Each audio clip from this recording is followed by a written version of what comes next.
All right, let's dive right into this explainer and pull back the curtain on the invisible puppet masters of global capitalism. We're talking about a network of power so vast and so incredibly secretive that it literally dictates the survival of modern civilization. And the craziest part? You probably don't even know their names. 100 million every single day. That is a staggering number, but it's exactly how many barrels of oil the world burns through daily.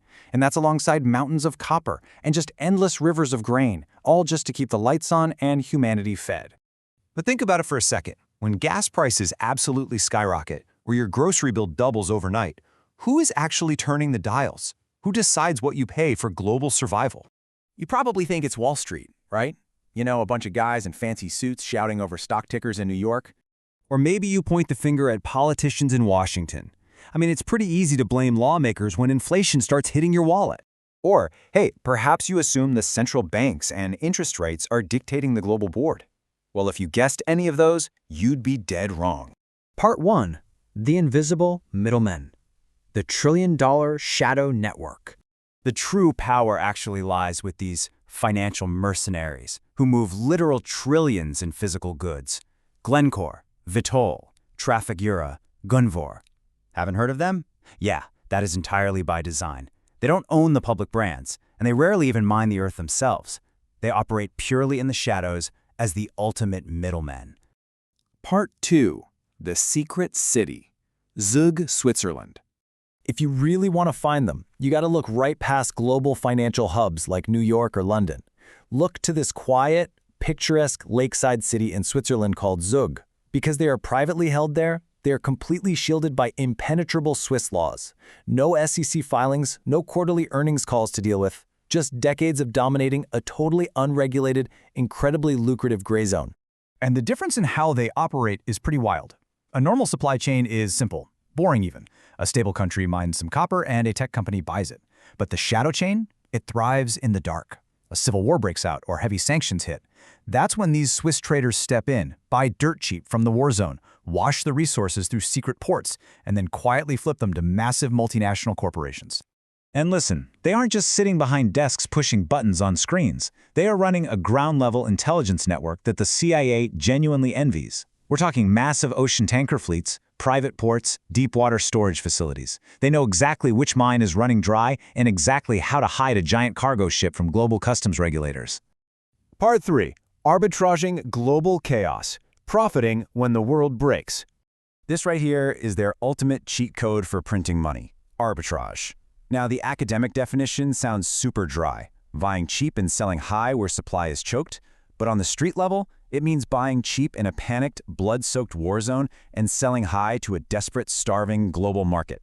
So when a crisis hits and public companies completely panic and flee, these traders see the opportunity of a lifetime. They swoop in, buy up those choked resources, and use massive, complex ship-to-ship transfers like a giant shell game to quietly blend and rebrand millions of barrels of oil. Then, they sell it back to the world at absolutely insane margins. They don't take a political side. They literally financialize the friction between nations. Global drought? No problem. They just buy up grain early, lock it away in private silos, and wait for the shortages to drive the price to the absolute peak. For these shadow cartels, a broken world is just pure, unfiltered profit. Part 4. Cornering the Green Revolution. The Stranglehold on Tomorrow. Now this is absolutely crucial. This isn't just about historical oil trades and past wars. They have already rigged the game for the next century. As we transition to green energy, electric vehicles, and massive AI data centers, the demand for critical minerals like cobalt, copper, lithium, and nickel is just exploding. And guess what? Glencore alone already controls a massive percentage of the world's traded copper and cobalt. So how exactly do they corner a global revolution? Through the ultimate trap, multi-billion-dollar loans for commodities deals. They essentially lock developing nations into these massive, upfront cash loans. So they end up owning entire generations of a country's natural wealth before a single shovel even hits the dirt. Every solar panel, EV battery, and microchip manufactured in the West will eventually pay a toll to a Swiss ledger. Just let that sink in for a second. That bright, clean, green future we're all cheering for, it's already monopolized by the exact same shadow networks we've been talking about. Part 5. The ultimate puppet masters, the illusion of the free market. Which brings us to the really terrifying reality of how the global economy actually functions beneath the surface. We all love to think supply and demand run the world, right? But the truth is, a free market is only as free as the invisible middlemen allow it to be. These financial mercenaries have no allegiance to any flag, yet they wield the unchecked power to tip the economic scales of entire continents. We spend all our time obsessing over the visible monopolies, the big tech giants dominating our screens. But meanwhile, we are totally blind to the massive, invisible cartels that literally own the physical earth beneath our feet. Leaving us with one final, chilling thought.